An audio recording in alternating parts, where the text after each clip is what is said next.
Você já se sentiu preso em situações que pareciam impossíveis de vencer? Já experimentou a sensação de estar sob o jugo de circunstâncias opressoras, sem esperança de escape? Assim estava Israel.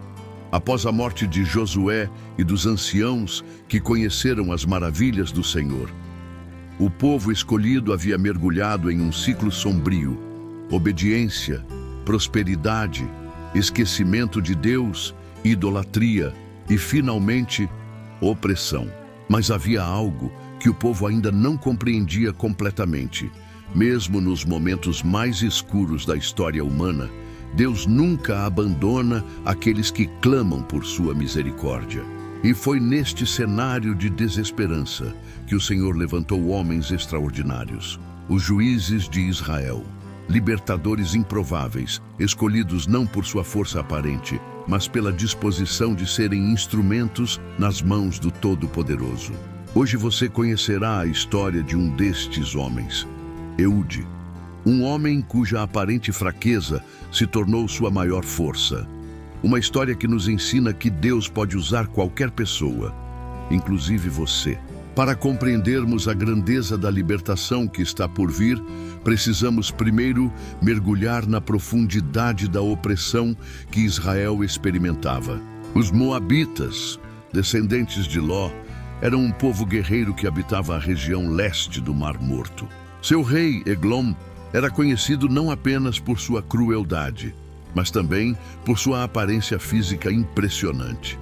Um homem extremamente gordo, símbolo da decadência e do excesso que caracterizavam seu reinado opressor. Por 18 longos anos, 18 anos, Israel havia sido subjugado, 18 anos pagando tributos humilhantes, 18 anos vendo seus filhos crescerem sob o jugo estrangeiro. 18 anos assistindo suas filhas serem desrespeitadas e sua terra sendo saqueada. Imagine a cena: caravanas israelitas caminhando cabisbaixas rumo ao palácio de Eglon, carregando o fruto de seu trabalho para sustentar o luxo de seus opressores. O ouro que deveria adornar o templo do Senhor agora decorava os ídolos moabitas. A prata que poderia alimentar os órfãos israelitas agora enchia os cofres do rei pagão. Mas havia algo que Eglon não sabia, algo que nenhum opressor jamais compreendeu completamente. O clamor do povo de Deus sempre chega aos ouvidos do Altíssimo. E quando o gemido de Israel subiu aos céus, quando as lágrimas das mães israelitas tocaram o coração do Eterno, quando o sofrimento dos justos clamou por justiça, então Deus começou a preparar um libertador que ninguém esperaria. Eude, filho de Gera, da tribo de Benjamim. À primeira vista, nada havia nele que o distinguisse como um futuro libertador de Israel. Na verdade, humanamente falando, havia algo que muitos considerariam uma desvantagem fatal. Eude era canhoto. Em uma cultura onde a mão direita simbolizava força, honra e habilidade, ser canhoto era visto como um defeito. A própria palavra canhoto, em hebraico, sugere limitação, impedimento. Era como se Deus tivesse escolhido o deficiente para uma missão impossível. Mas aqui está uma verdade profunda que atravessa toda a Escritura Sagrada. Deus tem o hábito de escolher o desprezado, o improvável, o subestimado. Ele escolhe o que o mundo considera fraco para confundir os poderosos. Imagine Eude, talvez ridicularizado em sua juventude por sua peculiaridade, talvez subestimado pelos guerreiros de sua época, talvez ele mesmo duvidando de seu próprio valor diante dos padrões de sua sociedade. Mas Deus estava preparando algo extraordinário através dessa aparente limitação. O que os homens viam como fraqueza, o Senhor transformaria na chave da libertação de toda uma nação. Porque quando Deus decide usar alguém, Ele não procura pela perfeição humana, Ele procura por disponibilidade, não busca pelos mais qualificados aos olhos dos homens. Ele busca pelos corações dispostos a confiar nele, e o coração de Eude estava pronto para ser usado pelo Todo-Poderoso. Deus usa até nossas limitações como instrumentos de vitória. A pergunta não é se você é perfeito, a pergunta é: você está disponível? E então começou a se desenrolar um plano que seria lembrado para sempre na história de Israel. Um plano que combinava fé inabalável, coragem extraordinária e criatividade divina. Eude forjou uma espada, mas não uma espada comum.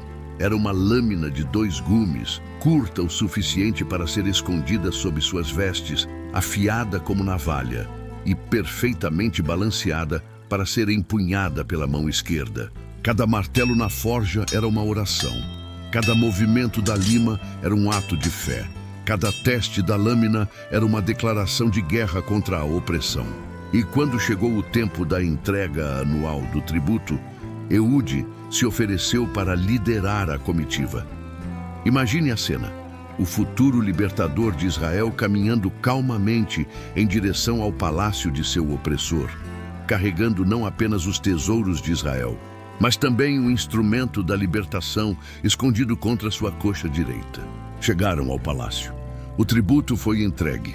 Eglon, satisfeito com sua arrecadação anual, preparava-se para dispensar os israelitas quando Eude deu um passo à frente.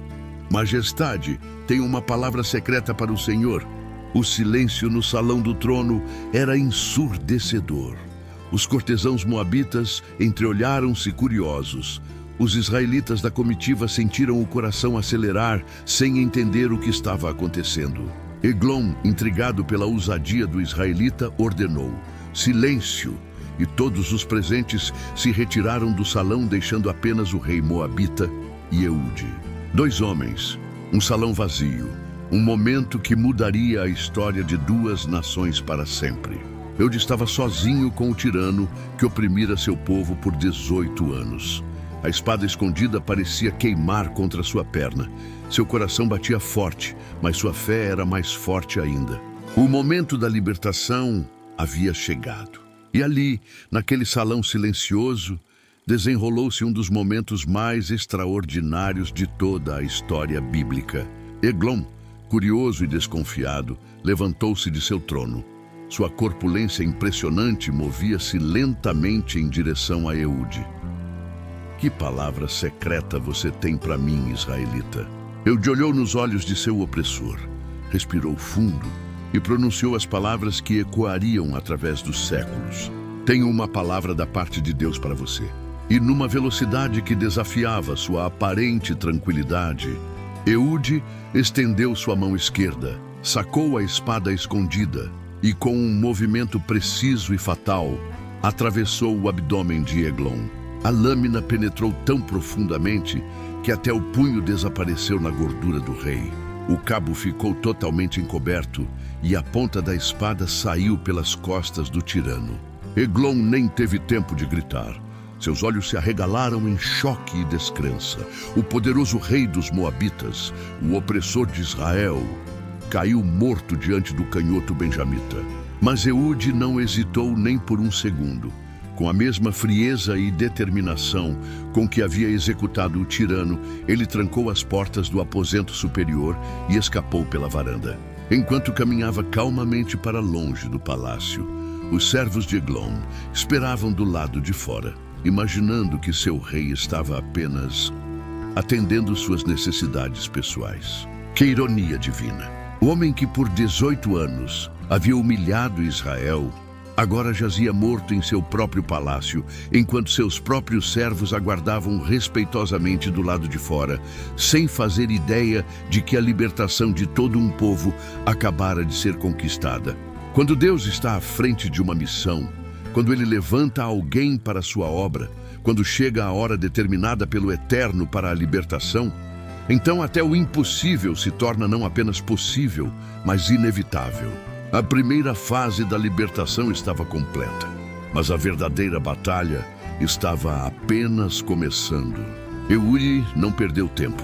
Enquanto os servos de Eglon ainda aguardavam do lado de fora do aposento trancado, o libertador de Israel já caminhava determinado em direção às montanhas de Efraim. Chegando às montanhas, Eude fez algo que ecoou por todos os vales e colinas. Ele tocou a trombeta. Não era apenas um som, era um grito de guerra, era o bramido da liberdade, era o chamado que Israel aguardara por 18 longos anos. E quando o povo ouviu aquele som, quando viram Eude descendo das montanhas com fogo nos olhos, quando perceberam que algo extraordinário havia acontecido, corações que haviam esquecido o que era esperança começaram a bater novamente com força. Sigam-me, pois o Senhor entregou os moabitas, nossos inimigos, em nossas mãos. E ó, que cena gloriosa! Homens que haviam se acostumado a andar cabisbaixos agora levantavam suas cabeças com dignidade. Guerreiros que haviam escondido suas espadas por anos agora as desembainhavam com renovada coragem. Jovens que nunca conheceram a liberdade agora marchavam ao lado de seus pais em direção ao seu destino. Eude os conduziu estrategicamente aos vales do Jordão, o ponto de passagem entre Moabe e Israel. Era uma emboscada perfeita. Quando os moabitas tentassem cruzar o rio, encontrariam não mais um povo submisso, mas guerreiros determinados, liderados por um homem que havia provado que Deus ainda estava com Israel. E a batalha que se seguiu foi intensa, feroz, mas completamente dominada pelos israelitas. Não era apenas força humana, era o braço do Senhor estendido em favor de seu povo. Quando Deus decide libertar, ninguém pode impedir. Quando o Eterno levanta um libertador, toda opressão tem seus dias contados. O resultado da batalha foi absolutamente devastador para os inimigos de Israel. 10.000 moabitas, 10.000 soldados do exército opressor caíram naquele dia. Homens valentes, guerreiros experientes, tropas que haviam dominado Israel por quase 2 décadas. Todos foram derrotados pelo povo que eles consideravam fraco e submisso. E o mais impressionante, nenhum único moabita conseguiu escapar. A libertação foi completa, total, definitiva. Imagine o contraste. Pela manhã, Israel ainda pagava tributos aos moabitas. Ao anoitecer daquele mesmo dia, era Moabe que estava subjugado a Israel. Mas a verdadeira medida da grandeza desta vitória não estava apenas na batalha em si. Estava no que veio depois. 80 anos de paz. 80 anos, a mais longa paz registrada sob qualquer juiz de Israel. 2 gerações inteiras cresceram sem conhecer o jugo estrangeiro. Crianças nasceram, cresceram, se casaram e tiveram filhos em uma terra livre e próspera. Campos voltaram a ser cultivados pelos próprios israelitas. Festivais religiosos foram celebrados sem medo. O som da adoração ao verdadeiro Deus ecoou novamente pelas colinas de Judá e pelos vales de Israel. Porque quando Deus liberta, Ele não apenas quebra as correntes da opressão, Ele restaura a dignidade, renova a esperança e estabelece a paz que excede todo entendimento humano. Eude havia cumprido seu chamado. O canhoto desprezado tornara-se o libertador lembrado para sempre. O improvável havia se tornado inesquecível. Mas qual é a mensagem desta história extraordinária para nós hoje? A lição de Eude nos ensina verdades atemporais que atravessam séculos e tocam nossa vida contemporânea. Primeira lição: Deus pode usar qualquer pessoa. Não importa o que o mundo pense sobre suas limitações. Não importa como você se vê diante dos padrões humanos de capacidade. Se Deus pôde usar um canhoto em uma cultura que desprezava canhotos, Ele pode usar você exatamente como você é. Segunda lição: nossas limitações não impedem o agir de Deus. Na verdade, elas podem ser o diferencial que Ele está procurando. A mão esquerda de Eude pegou Eglon completamente desprevenido. Sua fraqueza tornou-se sua força sobrenatural. Terceira lição: coragem em obedecer a Deus gera libertação não apenas para nós, mas para muitos ao nosso redor. Quando Eude teve coragem de enfrentar Eglon, toda a nação de Israel foi beneficiada. A grande pergunta que esta história nos deixa é: Você acredita que Deus pode usar você, mesmo com suas fraquezas, mesmo com suas limitações, mesmo com suas aparentes desvantagens? Porque se Ele pôde usar um canhoto para libertar uma nação, imagine o que Ele pode fazer através de sua vida. A história de Eude nos lembra de uma verdade fundamental. Deus é o verdadeiro libertador. Ele não abandonou você em suas batalhas. Ele não esqueceu de suas lutas. Ele não ignorou seu clamor. Assim como ouviu o gemido de Israel sob a opressão moabita, Ele ouve seu coração hoje. Assim como preparou Eude para um momento específico da história, Ele está preparando você para os desafios que enfrentará. Suas limitações não são impedimentos, são oportunidades para Deus demonstrar seu poder. Suas fraquezas não são desqualificações, são convites para experimentar a força sobrenatural do Altíssimo. Confie nele em suas batalhas. Disponibilize-se para sua obra. Permita que Ele use até mesmo aquilo que você considera sua maior fraqueza. Porque o Deus que libertou Israel através de um canhoto é o mesmo Deus que quer operar maravilhas através de sua vida hoje. Se esta mensagem tocou seu coração, se você sentiu a inspiração da história de Eude, eu convido você a se inscrever no canal Vozes da Bíblia, ativar o sininho das notificações e compartilhar esta história com alguém que precisa de esperança e encorajamento. Juntos vamos continuar descobrindo os heróis da fé e as lições transformadoras da palavra viva de Deus. Até nosso próximo encontro. Que o Deus de Eude seja também o seu Deus libertador.